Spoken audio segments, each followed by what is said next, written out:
Hello, my name is Rob, and this is the story of that one level that finally made me not rubbish at Hitman 3. Yeah, I don't know why, but for some reason, up until now, I've just never clicked with this series about a strange, bald bloke with a penchant for elaborate NPC murder. And it's not for the want of trying either. Every time Agent 47 made an appearance on PlayStation, I'd try and sync myself up with his unique brand of slapstick stealth. When Hitman 2 Silent Assassin arrived on PS2 in 2002, I flew to it, buoyed by my recent triumphant completion of Metal Gear Solid 2 Sons of Liberty. Robert, are you quite sure you want Hitman 2 Silent Assassin for your birthday? Because the lady in the shop is saying it's quite difficult if you're not used to playing this kind of thing. Yeah, Mum, I've just single-handedly fought 3 Metal Gears and won a sword fight against the President on top of Federal Hall in New York. I think I know what I'm doing. I did not know what I was doing. I bounced off Silent Assassin like a bowling ball thrown at a trampoline, which sounds like a fun way to murder someone, I.O., if you're watching, giving up after 2 pathetic hours of trying to Metal Gear my way through it, sneaking around in my suit, snapping necks and leaving bodies out in the open like a total idiot. I was too scared to try the series again until Hitman Absolution came out on PS3 in 2012, and even then played it just long enough to remember that yes, I suck at Hitman, give up. Fast forward to 2016 and the World of Assassination trilogy begins with Hitman on PS4. So I rolled up my sleeves and said to myself, this time I'm going to do it. I didn't do it, ballsing up both Paris and Sapienza to the point where my Hitman morale couldn't possibly sink any lower. The same thing happened with Hitman 3 in both Dubai and Dartmoor. Despite the fact I managed to finish both levels, I did so with all the finesse of a newborn gazelle trying to poison drinks in the middle of a busy bar area and then garrote assassination targets in plain view of the bodyguards.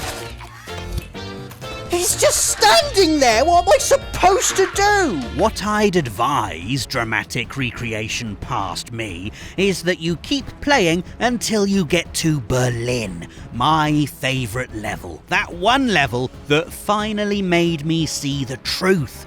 That Hitman isn't the free-form Phantom Pain-style physics experiment I thought it was, and that I was terrible at anyway. No, Hitman is more like a giant jigsaw puzzle. You can't experiment with a jigsaw puzzle, you can't make the pieces line up and form a picture that isn't there. What you do is you take the time to find all the pieces and then figure out how they fit together to form a satisfying, cohesive whole. For example, in Dubai, the pieces could be this exploding golf ball found in a maintenance room, and the knowledge Carl Ingram hates being disturbed by loud noises while he's trying to work. This is a study!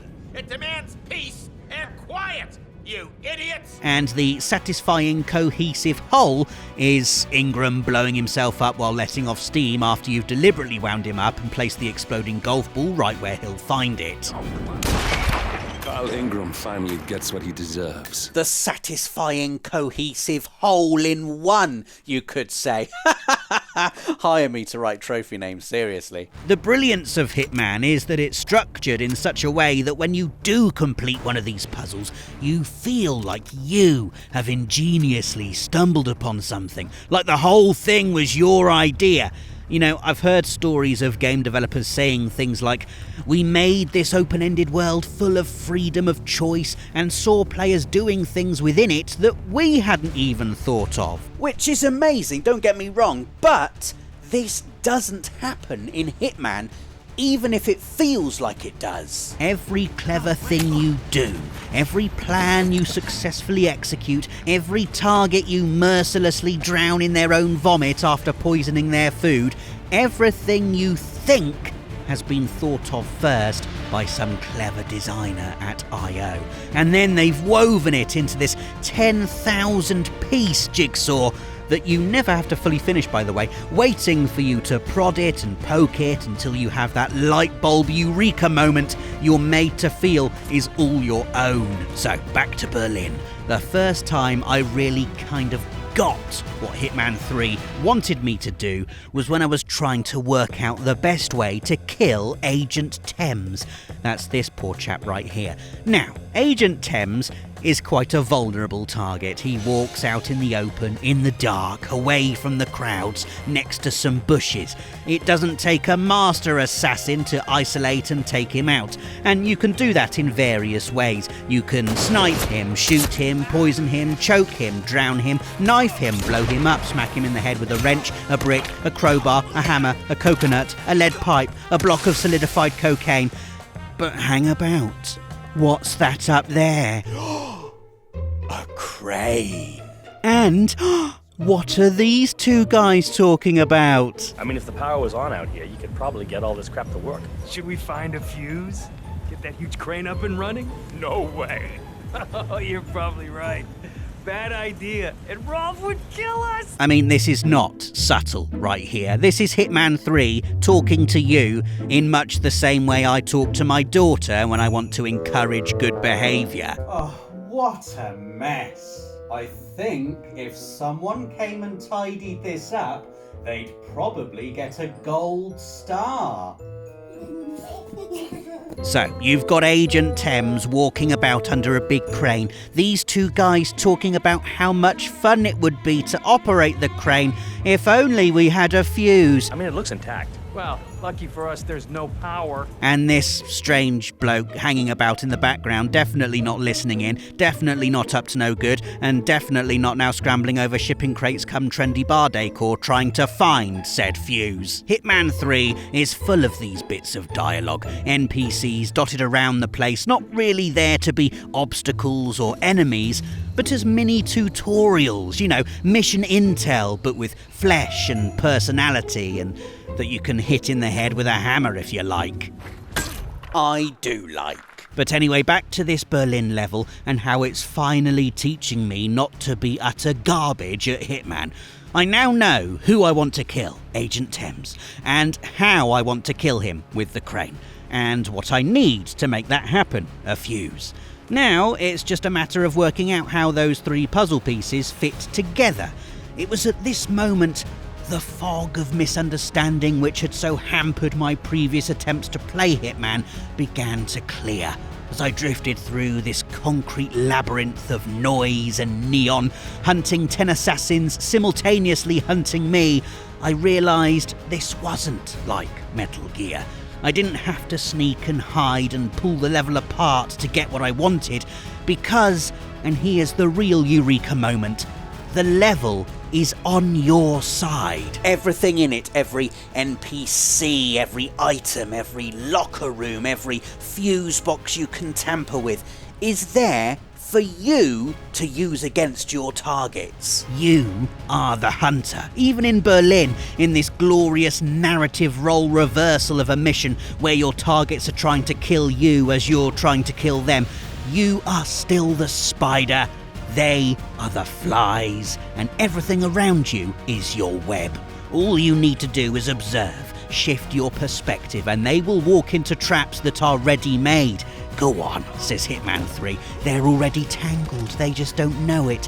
All you have to do is move in and devour them. And so I stalk through, probing the boundaries, the level branching, unfolding, and unpacking itself like some architectural Russian doll, each distinct area teaching me what disguises get me where, every failed attempt at a stealth takedown drumming home how and where to distract people, how to take them out, dump their bodies and nick their clothes. Above all, the Berlin level taught me that Hitman revels in its gaminess. You know, it's not trying to make you question the ethical ambiguity of killing people in funny ways. Hitman 3 is such a game, and it's totally cool with this. It wants to be a game, you know, it's not trying to be all profound and cinematic.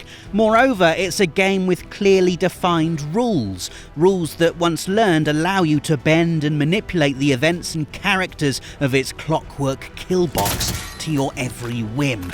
And these rules can be things as simple as poisoning a drink will get you spotted unless you're wearing a bartender's disguise, in which case it's totally fine. Which makes absolutely perfect sense when you think about it, doesn't it? I mean, with which of these three people would you be most comfortable putting something in your drink?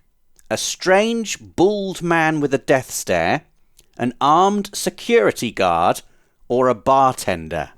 Bartender. See, totally sensible, as proven just then by my rigorous scientific experiment. If it's a security guard, would they want to protect me? But what if they're a double agent and then they want to... Shush, Rosie! Other rules of the Hitman verse I have learned and that maybe make a bit less sense in a real-world context, but who cares, include only one person at a time will ever come to investigate a distraction. Someone should go and see. Enforcers are special NPCs who can see through your disguise unless you blend in.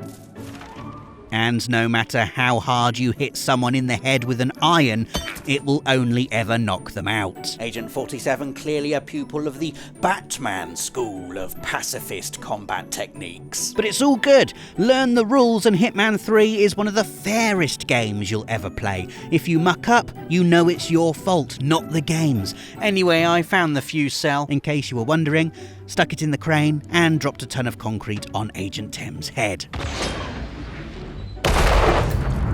Agent Tem's death represented my Hitman birth. Like Neo at the end of The Matrix, all of a sudden it was like I could see the code. Berlin, at first a den of dismay, was now a playground of possibility. And oh, how I played, hunting my targets with merciless precision and, yes, I admit, a little bit of murderous joy.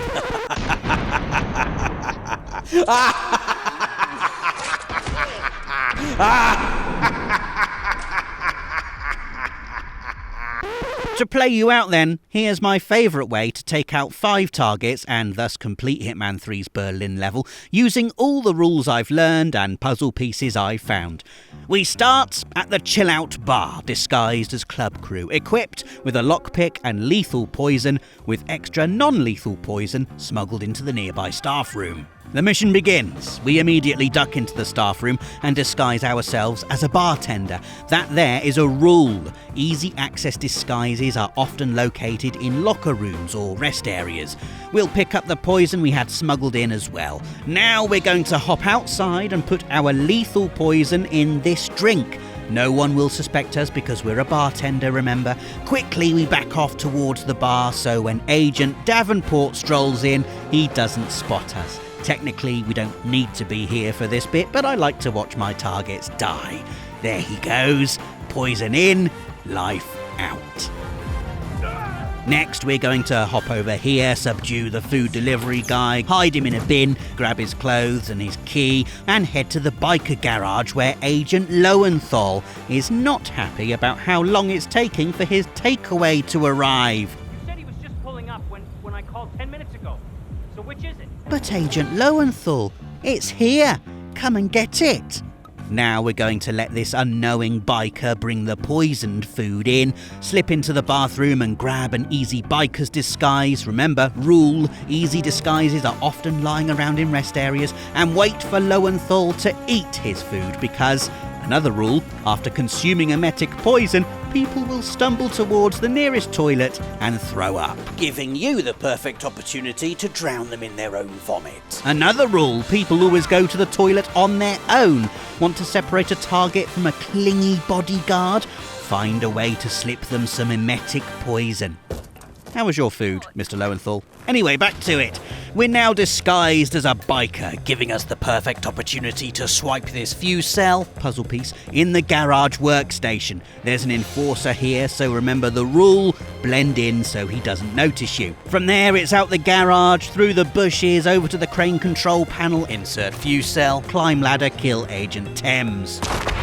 So good, I did it twice for this video. That's 3 down and 2 to go. And I'm going to do them both at once. So we slip inside the club proper, round the backstage area. Staff only, but we're a biker, so it's okay. And we notice this piece of intel warning about the danger posed by the light machine. I hope no one tampers with it, says Hitman 3.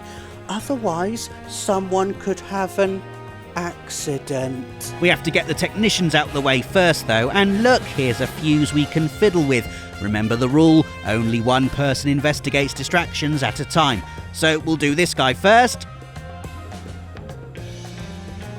And now his friend.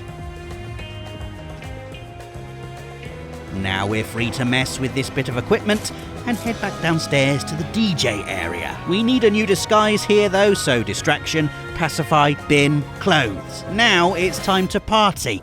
We're in. We're ready. The crowd is going wild.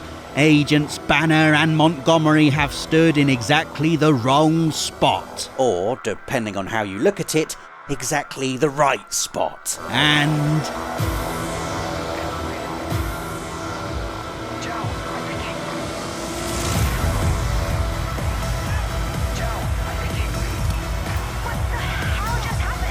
that's it. 5 targets down, mission complete. And we're going to stroll right out of there dressed as a cowboy DJ. You better believe that's a silent assassin ranking.